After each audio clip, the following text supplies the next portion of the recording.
Hola, ¿qué tal hermanos, hermanas, amigos? Dios les bendiga. Vamos a estudiar una porción de la Escritura. Hoy no tuvimos un estudio presencial. Al momento que están viendo este video, lo más probable es que un servidor tuyo esté viajando para encontrarse con los hermanos y ver unos asuntos acerca de la iglesia. Pero no queríamos dejarnos sin estudio y vamos a estudiar una porción de la Biblia. Vamos a hacer una breve paréntesis, porque la verdad el estudio de Apocalipsis sí me gustaría llevar el mismo formato que hemos estado llevando, y pues con la ayuda de Dios vamos a reflexionar una parte de la Escritura que sea de bendición para nosotros, que podamos no quedarnos sin palabra, que haya mucho provecho. Yo les invito a todos a orar. Vamos a orar, inclinamos nuestros rostros así como estamos y vamos a encomendarnos a Dios para que sea Él que nos hable, que nos instruya en esta tarde, así como estamos. Padre, gracias por la oportunidad que nos das de poder estudiar un poquito de tu palabra, Dios. Gracias, Padre, muchas gracias. Yo te quiero suplicar, Padre, que tú me ayudes a poder transmitir tu palabra. Señor, reconozco que no tengo nada que ofrecerle a la gente que se toma su tiempo para ver la transmisión, la prédica, o los hermanos que al no poder asistir están viendo esta transmisión, que sepan que uno no tiene nada que ofrecerles. Tampoco es una invitación a despreciar tu palabra. Tampoco es una invitación a menospreciar la palabra, sea por presencial o por transmisión. Pero que estén conscientes de que si algo entendemos, si algo sabemos, si algo edifica nuestras vidas, si algo toca nuestro corazón, eres tú, Señor. Nosotros solo somos gente redimida, gente por gracia que estamos aquí, Señor, por ti nada más, Señor. Sin ti no somos nada, Dios. Por eso ayúdanos a recibir tu palabra. Ayúdame a hablar tu palabra. Te lo ruego en el nombre de Jesús. Amén. Amén. Muy bien. Pues quiero hablar acerca de un versículo que es muy conocido, pero habla de un conflicto muy obvio entre muchos de los discípulos, ¿no? Y es el escepticismo. ¿Sí? El escepticismo. Ese escepticismo se puede disfrazar de una manera de duda, de una manera de sabiduría, perdón. Esa duda, ese escepticismo, ese no aceptar o no creer posibles algunas cosas. En la vida del cristiano podemos ser tentados a ser escépticos, a dudarlo, pero nunca vayamos a disfrazar ese escepticismo o las dudas que tenemos acerca del poder de Dios en nuestras vidas, en otras cosas, o en el poder de Dios en otras personas o en las iglesias, como disfrazarlo como de sabiduría, como que de discernimiento. ¿Por qué? Porque es peligroso que nosotros pretendamos que Dios, al no hacer pronto quizás unas cosas o al no cumplirlas, pienso que hay una explicación obvia y lógica por la cual simplemente no se pudo, y las cosas pueden permanecer así y nunca van a haber cambios, nunca va a haber algo diferente. Es imposible que seamos 100% santos, es imposible que caminemos hacia la santidad progresivamente. Uno va pecando y trata de no pecar y ahí la va llevando. Es imposible ver una iglesia triunfante, siempre hay dificultades, siempre hay problemas. No existe la iglesia que siempre esté caminando bien, que eso ya vimos en Apocalipsis que no es cierto. No es posible que haya un ministerio que prevalezca. No es posible. Eso fue en el primer siglo. Eso fue en el siglo primero. Los apóstoles se murieron los milagros y se desapareció todo ese poder. Y el versículo que voy a hablar yo hoy va a enfatizar algo que estuvo presente en el primer siglo y que debería estar presente en estos tiempos. No debemos disfrazar el escepticismo o duda como sabiduría. Yo creo que no funcionó, o que no resultó, o que no se salvó la persona que le estamos predicando y por eso regresó al mundo, porque era muy difícil, tenía muchos pecados, tuvo una vida muy difícil, o algo así por el estilo, ¿no? Curiosamente nosotros no somos responsables, no nos falta oración, no nos falta ayuno. Siempre hay algo que lo explique, porque somos sabios y debemos pedirle a Dios para no caer en eso. Voy a leer la Biblia. Dice la palabra de Dios allá en Mateo 17, versículo 14. Mateo 17, versículo 14. Dice: cuando llegaron al gentío, vino a él un hombre que se arrodilló delante de él, diciendo, ¿sí? Jesús llega a un grupo de gente y enseguida lo recibe un hombre con una gran necesidad. alguien viene y llega a Jesús y se arrodilla con una necesidad ya en su corazón. Y su arrodillar era una expresión de mucha urgencia, de mucha necesidad y a la vez de algo ¿cómo podemos decirle? Porque no solamente es un asunto de humillación, sino que también uno puede arrodillar o rogar a Dios y decir, oh, qué grande entrega, ¿no? Pero a veces es un escepticismo, Dios no vas a hacer nada, o Dios no se puede hacer algo, como un reclamo, ¿no? Como que haz algo, ¿no? Esa gran necesidad puede ir acompañada de un corazón lleno de fe o con un corazón errado. Vamos a verlo, ¿sí? Dice el texto, Señor, ten misericordia de mi hijo, que es lunático.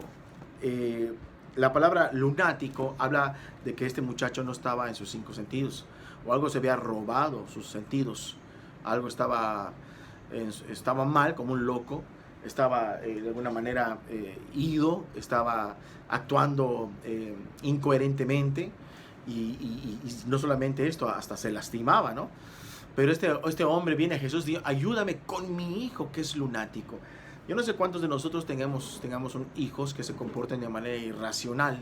Quizás algunos de los que están aquí escuchando este audio tiene hijos que por mucho consejo, por mucha lógica, por mucho razonamiento que trate uno de explicarles, los hijos se siguen comportando de manera irracional, hacen cosas que destruyen sus vidas. Luego se creen sabios, pero hacen cosas que destruyen sus vidas. Y bueno, este muchacho se acerca, pero era algo más que un problema social.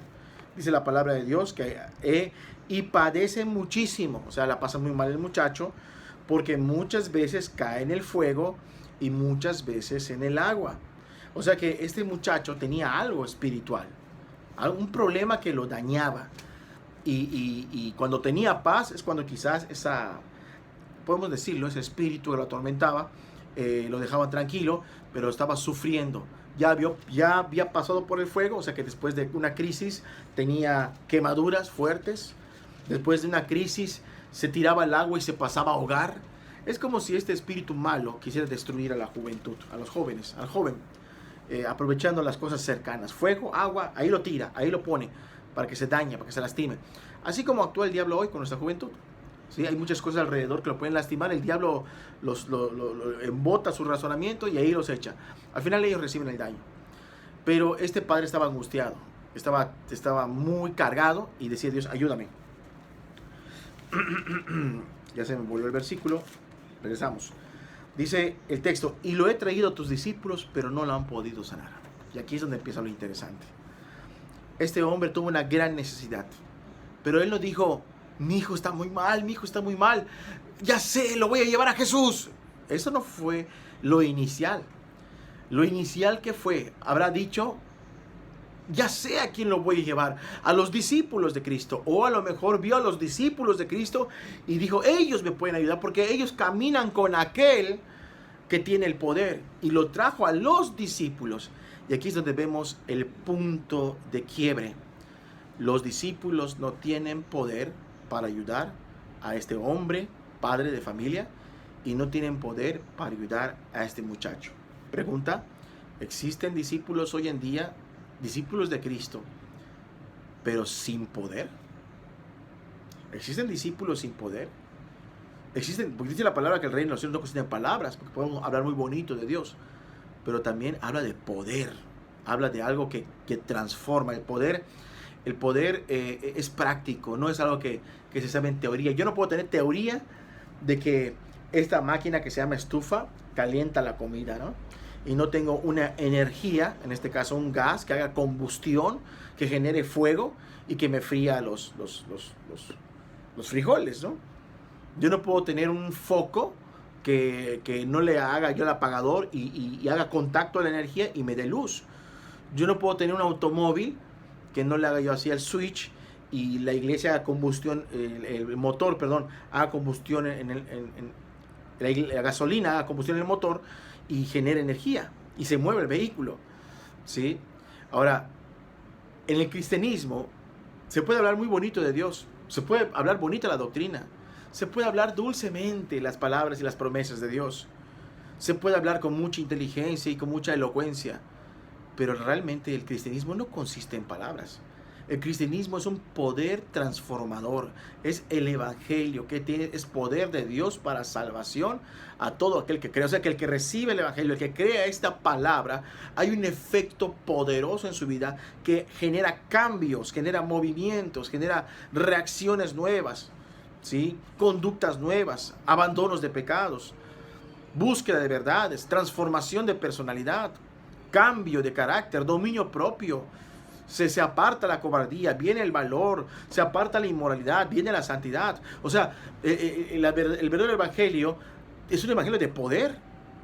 En este caso, hay discípulos que predican el evangelio, pero no hay poder en sus vidas, o no hay poder en sus iglesias. Y debemos de ponernos a pensar nosotros, ¿hay poder en nuestras vidas? Bueno, yo pertenezco a una iglesia. Yo me considero miembro de la iglesia, tanto de Quimbilá como de Mérida, como de Subín, y todos mis hermanos que estamos conocidos, ¿sí? Pero también como individuo debemos saber si tenemos poder o no tenemos poder. Esta persona tiene una gran necesidad, y durante nuestras vidas cristianas, durante nuestra vida de testimonio cristiano, según como estemos viviendo, la gente va a saber de alguna manera si somos cristianos o no. La gente va a saber si somos hijos de Dios o no.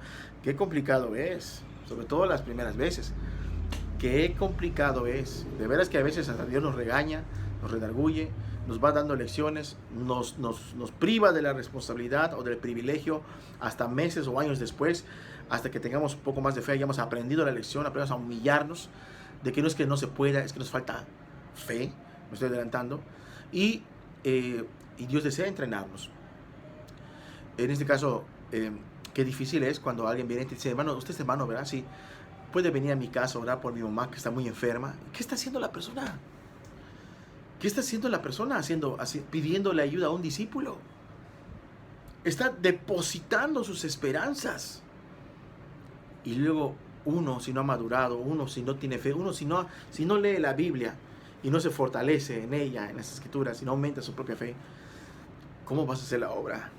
¿Cómo vas a decir? Es que no puedo, es que tengo compromiso, es que vamos, pero vamos con dudas, no lo dices, pero en tu corazón, Señor, sí, no sé si tú haces. Y otra cosa diferente es ir con un corazón lleno de la gracia de Dios, de la confianza en Dios, de que yo no puedo, vamos, que se haga la voluntad de Dios, vamos, yo no puedo, pero Dios sí puede, ¿sí? Vamos, ¿se puede, hermano? Sí podemos, vamos. Y qué difícil es. Ellos, los discípulos, recibieron a este muchacho. ¿Ellos habrían ayudado a otras personas antes? Sí les habían ayudado antes a otras personas. Pero aquí chocaron con pared, porque se habían topado con algo más difícil. Quizás una situación la cual ellos nunca hayan visto. Ahora, yo quiero poner un poquito de experiencia en cuanto a este punto. No es lo mismo a que alguien enfermo te diga, hermano, ¿puedo orar por mi salud o por la salud de mi pariente? Amén, vamos a orar. Y vas, oras, pones una mano, etc. No es lo mismo orar por alguien así, a que alguien te diga, échame la mano porque tengo un lunático, ¿sí? O un endemoniado, ¿va? ¿No? Y imagínate la escena, ¿no? Los apóstoles, vamos. Ellos no se negaron, ellos fueron. Imagínate la escena, ellos entran y al ver, ¿qué ven? Un muchacho sentado en su silla, con la mirada perdida, o vieron un muchacho acostado en el lecho ahí, sufriendo. Ellos vieron algo grotesco. Ellos vieron algo fuerte, algo que sus ojos quizás no hayan visto a tal nivel, ¿no? Un muchacho retorciéndose, ahí contorsionándose, qué sé yo, y tirándose al piso, aporreándose la pared, tirándose en el fuego, y la gente horrorizada, y los gritos, y eso no es lo mismo que orar por un enfermo, orar en la iglesia, orar entre hermanos, orar por cualquier otra necesidad. No es lo mismo. Y se los digo que no es lo mismo, ¿por qué? Porque sí genera cierto impacto. Y en ese momento vienen, yo creo que pueden venir muchos pensamientos, pero creo que los más predominantes son dos. Número uno, cobardía, duda. ¿Qué es esto? ¿Qué es esto? Esto es más de lo que yo he visto. Esto es más de lo que yo sé. ¿Será que podré? Y ya desde allí tenemos problemas.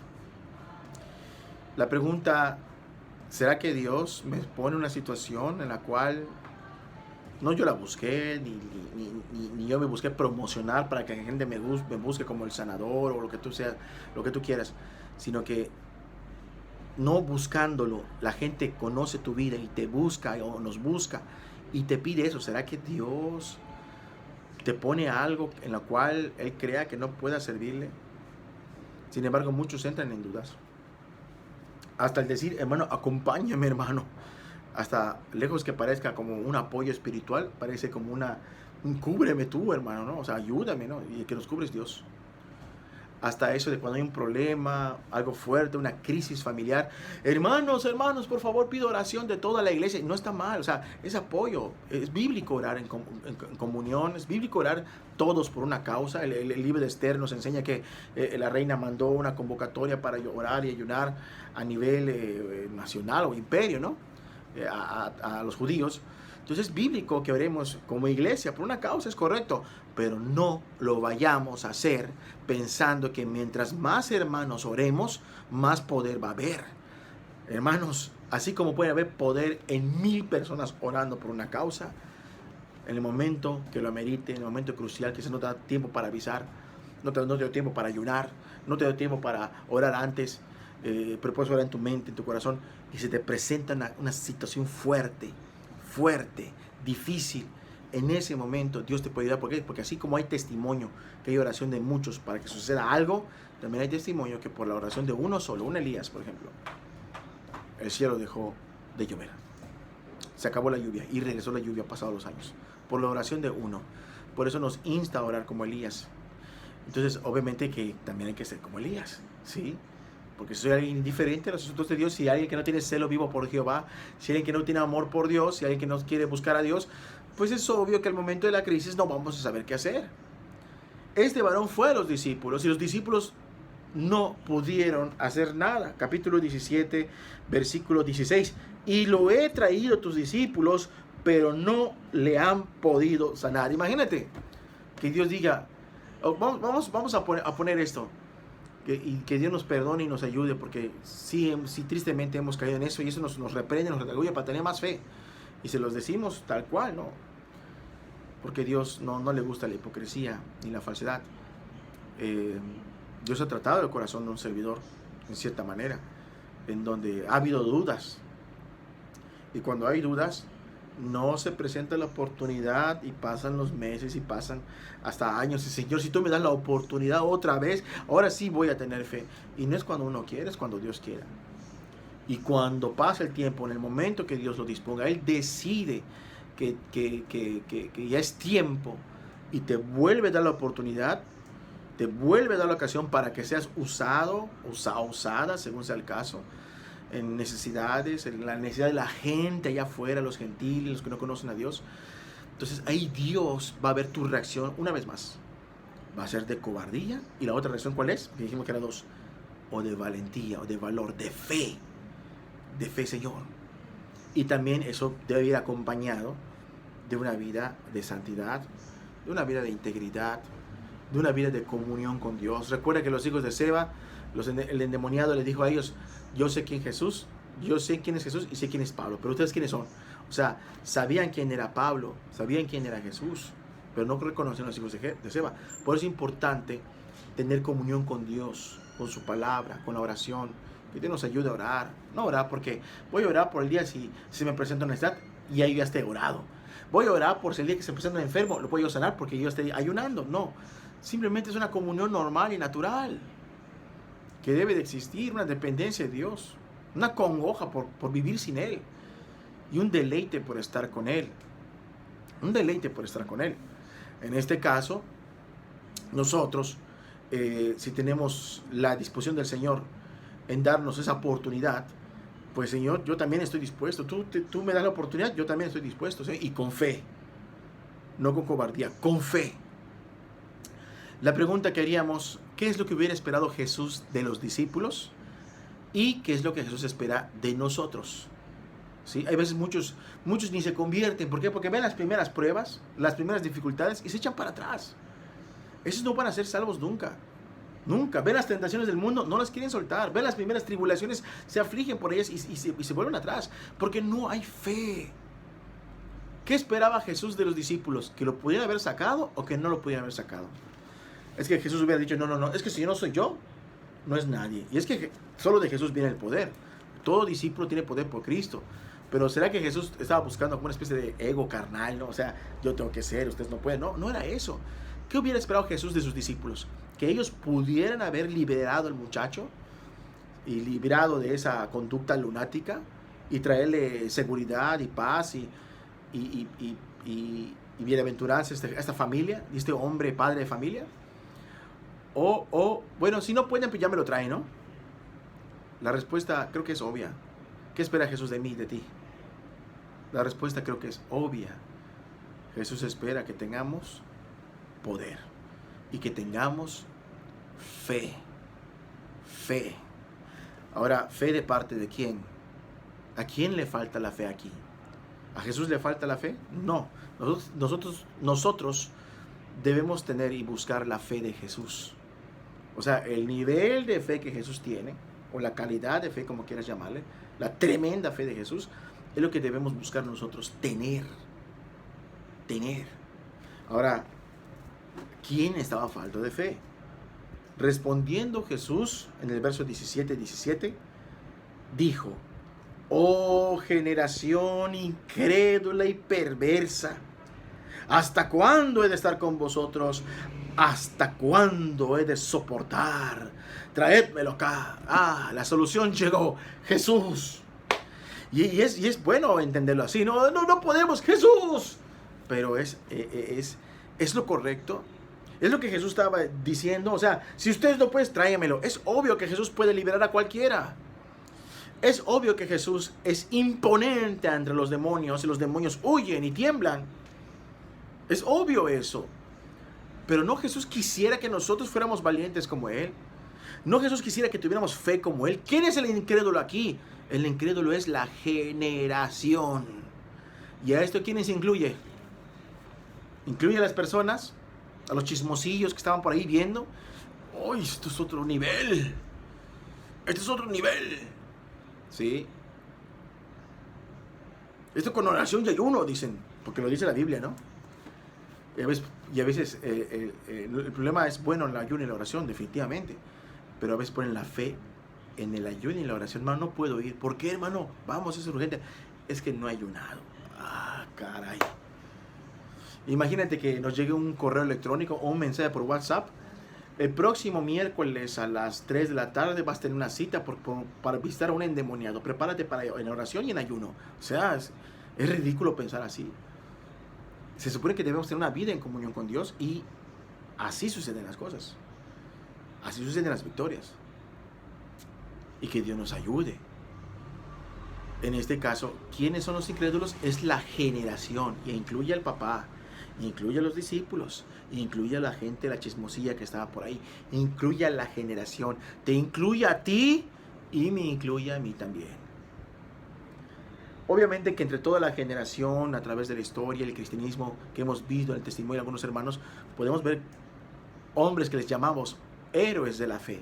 ¿Por qué héroes de la fe? Pues por la fe. Fe. ¿Qué es lo contrario de la incredulidad? Es creer, es la fe. O sea, ellos no son el patrón de este mundo incrédulo. Ellos son diferentes a este mundo. Ellos tienen fe. Y ven y pueden haber visto al muchacho ahí retorciéndose, lo que tú quieras. Y ellos no se mueven, ellos no se moverían.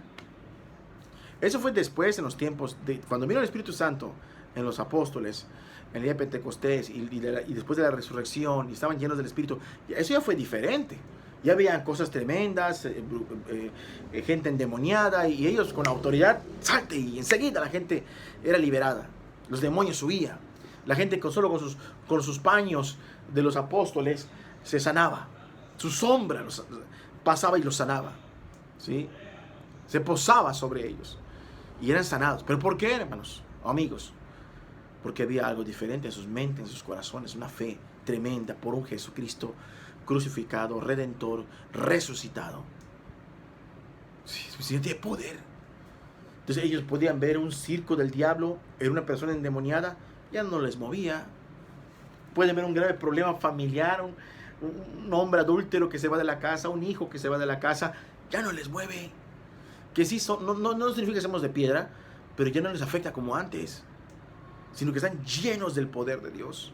Y la queja santa de Jesús, porque es una queja santa de Dios hecho carne, es una queja santa contra ti y contra mí.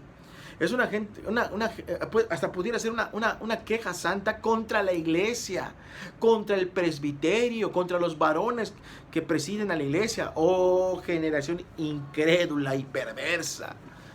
Incrédula, ¿por qué? Porque no confían que yo tengo poder, hay autoridad en mi nombre. No confían, y perversa. ¿Por qué? Porque al no tener poder contra el enemigo, solo le dan fuerza al enemigo, solo hacen que otros sean incrédulos. Ay, mira, sus discípulos no pudieron sus discípulos. ¿Será que puede el maestro? O sea que una iglesia sin poder, sin fe verdadera, sin poder. Un discípulo sin poder promueve la perversidad. Por eso el mundo no quiere creer en Dios, porque ve la vida de los pseudo religiosos cristianoides y dicen, sea igual o peor que yo. Una vida sin poder, sin fe verdadera, no una fe de palabras, una fe emocional, una fe de lágrimas de cocodrilo, sino una fe que transforma. Hay poder, hay dunamis, hay poder en acción. La gente ve y dice, estamos perdidos y nadie nos va a poder salvar. ¿Es esa la función de la iglesia? ¿Alentar a la perversidad? ¿Alentar a la incredulidad? ¿Esa es la labor de la iglesia? Lamentablemente creo que hay muchas iglesias así. Y hasta discípulos hay así, que no tienen fe.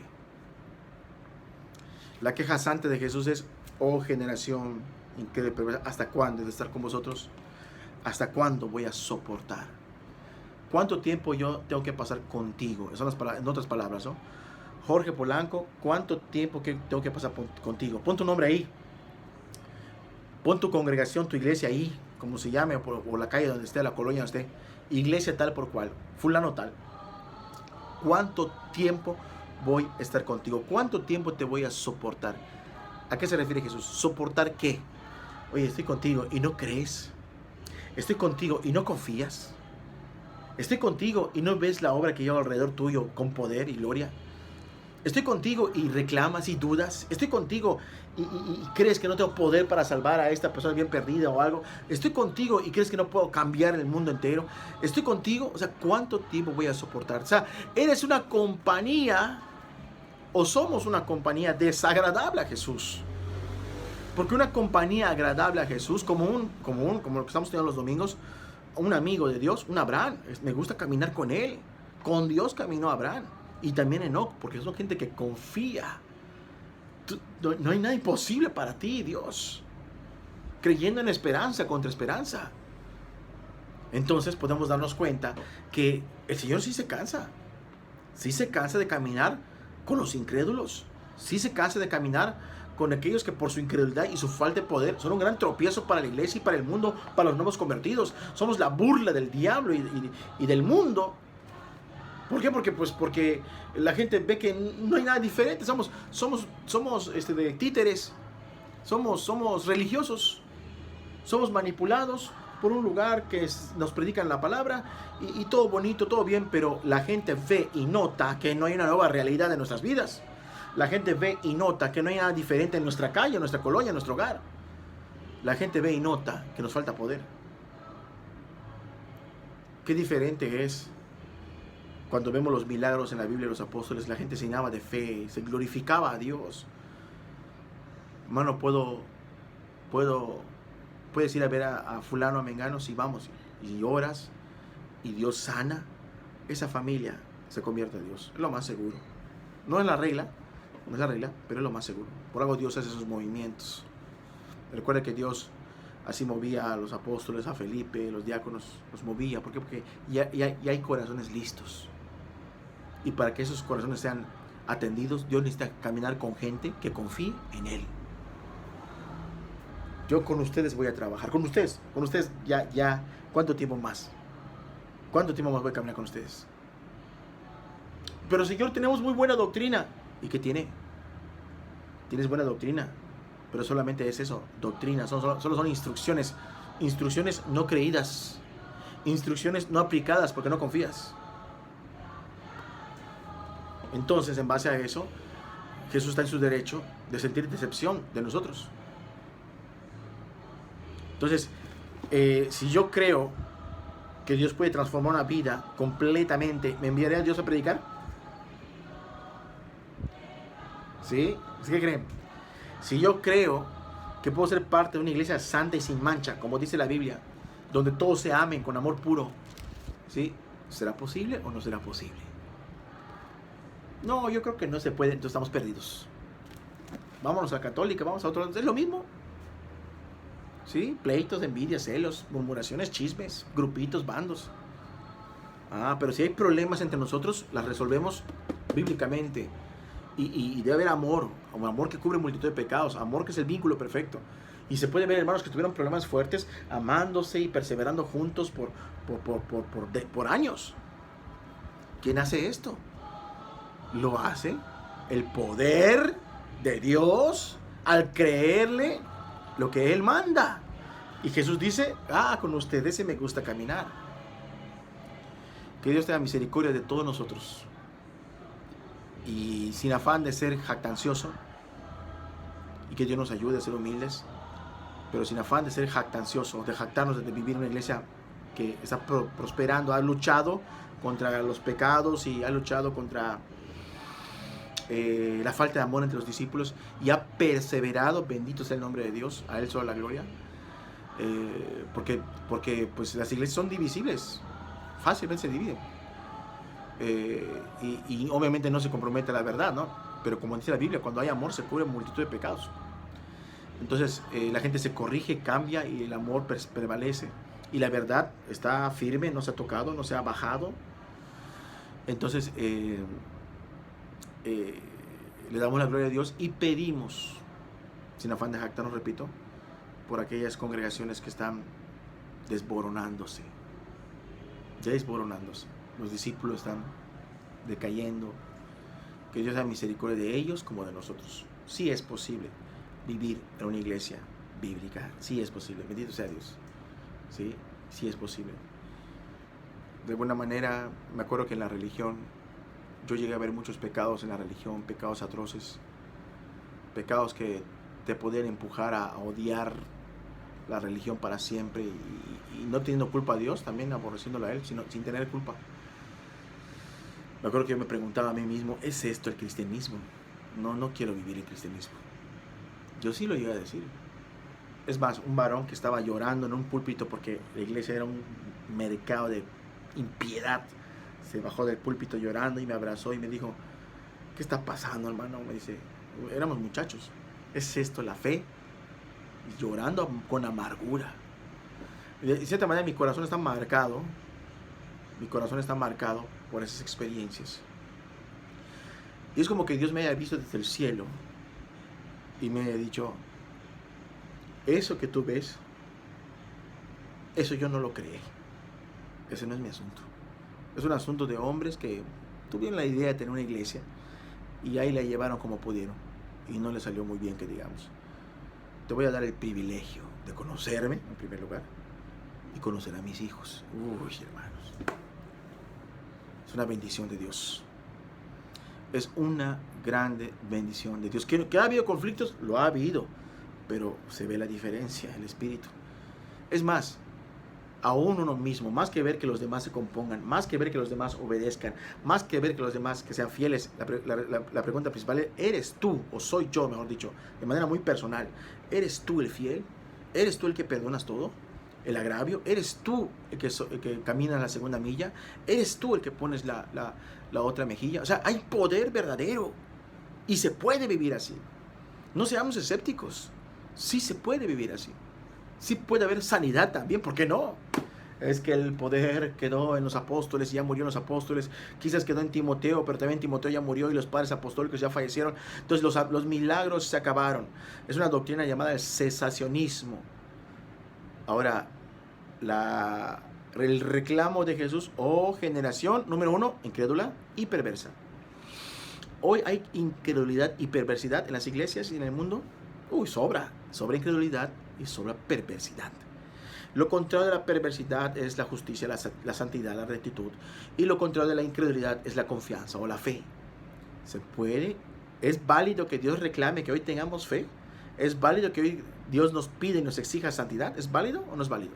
Claro que es válido. Entonces pueden volverse a ver las cosas que están aquí testificadas en el libro de los Hechos.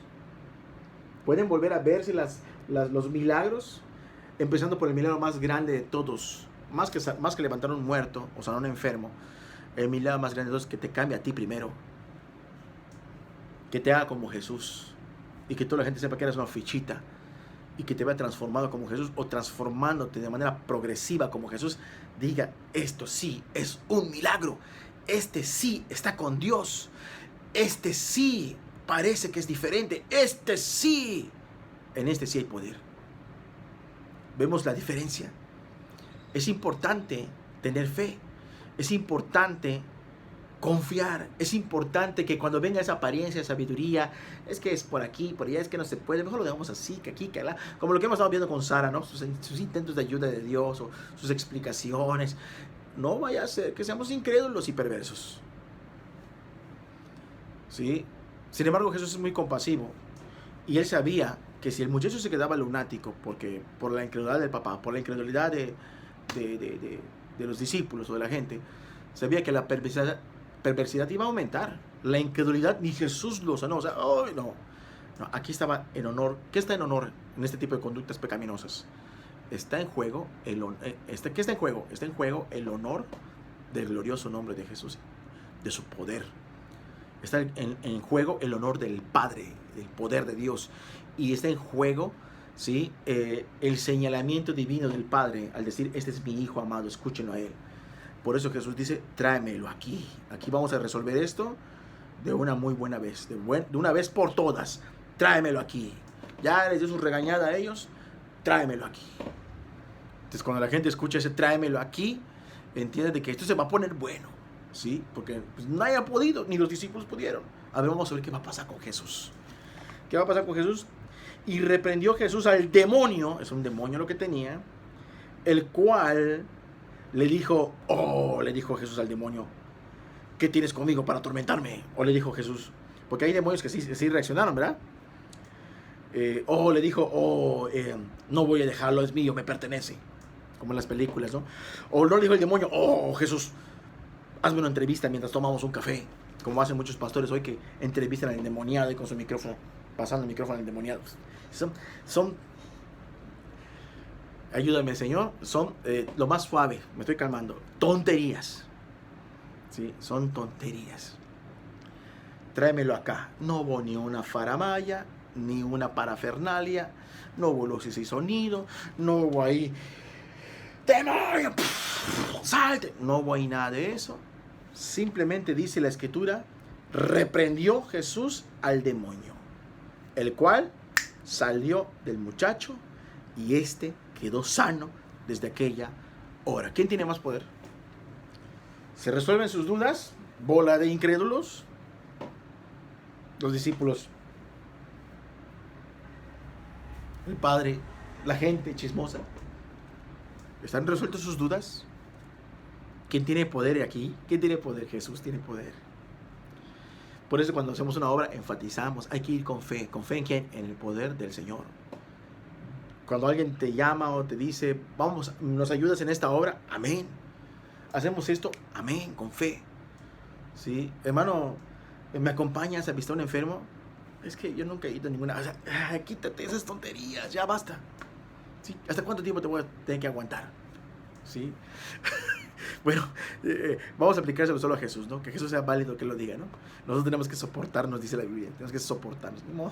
nos tocó la parte de soportar. Pero dejémonos de esas cosas. A veces sus jóvenes, joven, te encargo esto, es que no sé si puede, hermano. Uy, Dios mío.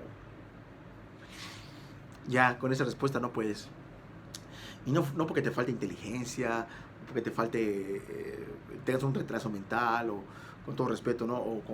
O que tengas una lesión, no tengas un brazo, o tengas los brazos cortos. Simplemente tu gran lesión, tu gran defecto es tu incredulidad. Y a consecuencia hay perversidad. Lo reprendió y salió.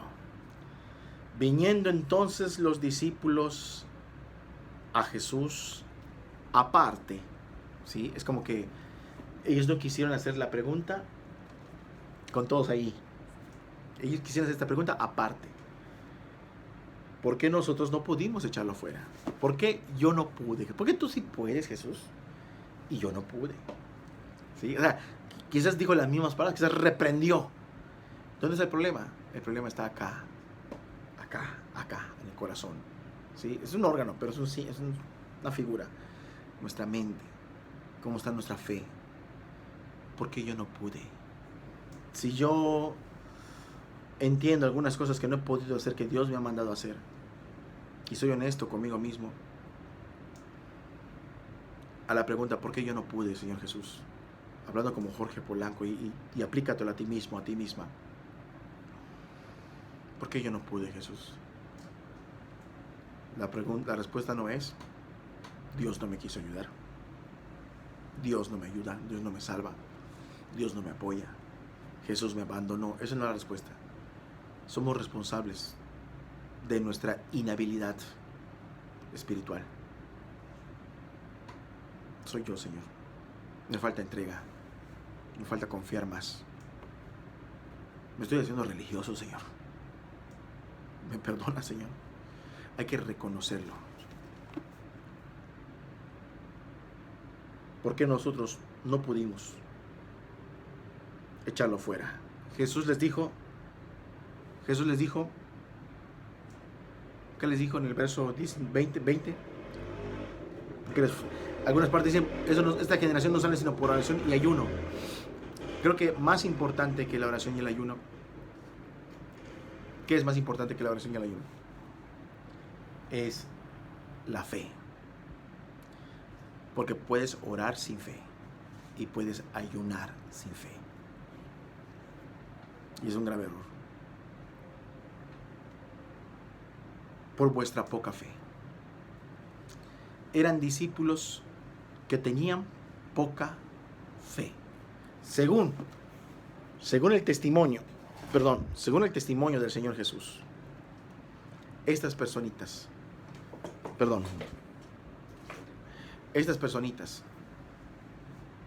estaban llenas de incredulidad por el show que estaba generando el enemigo en la vida del pobre joven lunático.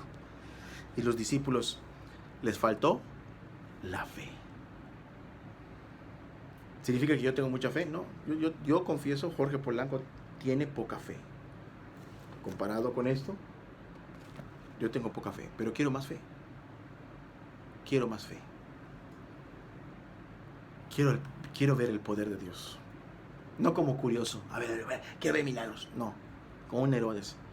No, sino quiero que a través de la manifestación del poder, el nombre de Dios sea muy glorificado. En nuestras vidas, en la iglesia, con la gente que no conoce a Cristo. Que Dios use nuestras vidas. Es por tu poca fe. Tus respuestas negativas, hay una respuesta en tu corazón que genera esas respuestas negativas. Tu poca fe. ¿Dios puede cambiarte? Sí puede, entonces. Aumenta tu fe. Aumenta mi fe, Señor. ¿Dios puede salvar a ese pariente perdido? Pensaba que no. Pero ahora sé que no es que está muy perdido. O el demonio lo tiene muy atado. O es muy poderoso el diablo. Sé que es mi poca fe en Él. Mi poca confianza en Él. No es una fe de mí mismo. Yo creo que sí puedo. No, son tonterías igual. Es una fe en Él. Por vuestra poca fe, porque de cierto os digo, les aseguro, que no les quepa la mínima duda, ve la confianza del Señor Jesús, que si tuvieras la fe como la de un grano de mostaza. ¿Tenían los discípulos la fe como la de un grano de mostaza? Sí, algo así chiquitito. Ni siquiera eso teníamos. Sí, hermanos, yo no puedo decir que tengo mucha fe si Pedro no tenía ni esto. Entonces, que Dios nos ayude. Que Dios nos ayude a tener fe. Si tuvieras fe como un grano de mostaza, diréis a este monte, pásate de aquí a allá, y se pasará. Y nada os será imposible. Nada será imposible. Fíjate, ¿quién era el monte inamovible? ¿Quién era el monte inamovible? Pues el monte inamovible son los problemas, el diablo y Satanás en su trono. ¿Quién es el monte inamovible? Hablamos de un joven bien perdido, lunático, poseído por el diablo, por el demonio. ¿Quién ser humano puede mover una montaña? ¿Quién puede mover el poder de Satanás? ¿Quién puede desplazar el poder de Satanás de los corazones, de las vidas, de las familias de los perdidos? ¿Quién puede? No podemos, hermano.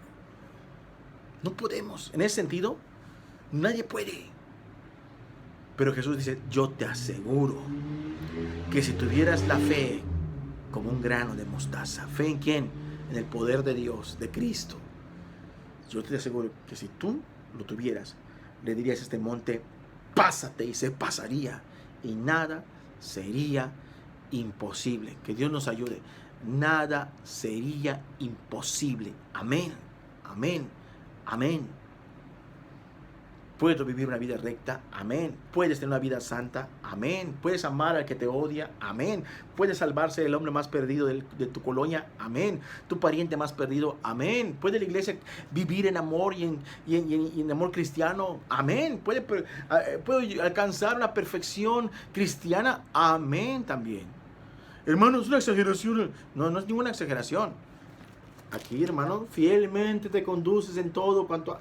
Hay hermanos que se refieren a un tal Gallo, hermano Gallo, que era muy fiel. Y muchos hermanos son halagados en las Escrituras por su vida cerca de Cristo. Por eso, Jesús concluye con las siguientes palabras. Nada os será imposible. Verso 21. Pero este género no sale sino con oración y ayuno. ¿Qué es importante para luchar contra este género? Tenemos que orar y ayunar. No, de nada sirve la oración y el ayuno si no crecemos en la fe. Es bueno la oración y el ayuno con la fe. Con la fe. Que tu fe no sea poca. Oremos y pidámosle al Señor, aumenta mi fe. Dios, aumenta mi fe. Señor, ayúdame a creer más en ti, en tu palabra. ¿Cómo aumento la fe, Señor? Es que yo quiero ver un milagro. Lee tu Biblia. La fe viene por el oír y el oír la palabra de Dios. Lee tu Biblia, léelo con amor. Pídele convicción. Pídele convicción. Lee con fe. Vas a ver milagros humanamente inexplicables que la ciencia no puede explicar. Si tú quieres cuestionar lo que Dios hace, va a ser difícil que creas. Pero si tú aceptas lo que está en el texto, tú puedes confiar en un Dios que actúa de manera sobrenatural. Por eso los que quieren explicaciones nunca van a ver a Dios. A menos que el Señor tenga misericordia de ellos. Pero tú tienes que pedirle fe. Pídele fe. Pídele fe. Amor también, gracia también. Oh, cuando tengas esa fe, tu corazón con fe. Vengan las pruebas, vas a superar una prueba, 2 pruebas, 3 pruebas. Vas a ir de victoria en victoria, de poder en poder, por Cristo. Por Cristo. Venga una necesidad que Dios pone delante de ti. Yo voy, Padre. Vas a ir con fe. Con fe. ¿Puedes ayudarme, hermano, a hacer esta obra? Amén. Dios te encarga 1, 2, 3 almas y lo haces con fe. No con fe en ti mismo. Eso es una basura. Fe en nuestro Dios poderosísimo. Nada es imposible para Él. Él es el que tiene todo el poder, hermanos. Vamos a hacer la obra en su nombre. En su nombre. No quiero ser una generación incrédula y perversa. Quiero ser de ese remanente lleno de fe. Ayúdame, aumenta mi fe. Auméntame, déjame ver tu reino, como dice el canto, en la tierra, en la iglesia. Déjame ver tu reino, Señor Jesús. Sí, y Dios va a actuar en nuestras vidas. Por eso dice la palabra que cuando hay esta fe, en automático, hoy voy a ayunar. ¿Y por qué vas a ayunar? Ah, porque de aquí a 2 meses voy a ver un endemoniado. No, no. Hay gente que dice, es que tengo que estar en ayuno programado, porque quién sabe cuándo me toque toparme con un endemoniado. No, no, no hagas eso. Sí, no hagas eso. ¿Cómo, hermano? La vida en comunión con Dios y confesa que es natural. Señor, hoy voy a ayunar. ¿Por qué vas a ayunar? Bueno, ¿por qué ayunaría Jesús? ¿No? Jesús ayunaría por su iglesia, ayunaría por los discípulos, ¿sí o no? Por el progreso de su evangelio, para la gloria del nombre del Padre. Es lo más obvio, ¿no? No oraría por sus pecados, porque nunca tuvo pecados, pero a lo mejor que tú digas, voy a ayunar para que, un propósito, que Dios me ayude a serle fiel. Que Dios me ayude a serle fiel. Que no se desvíe mi corazón en pos del mundo. Que no el mundo abrace mi corazón. Voy a ayunar.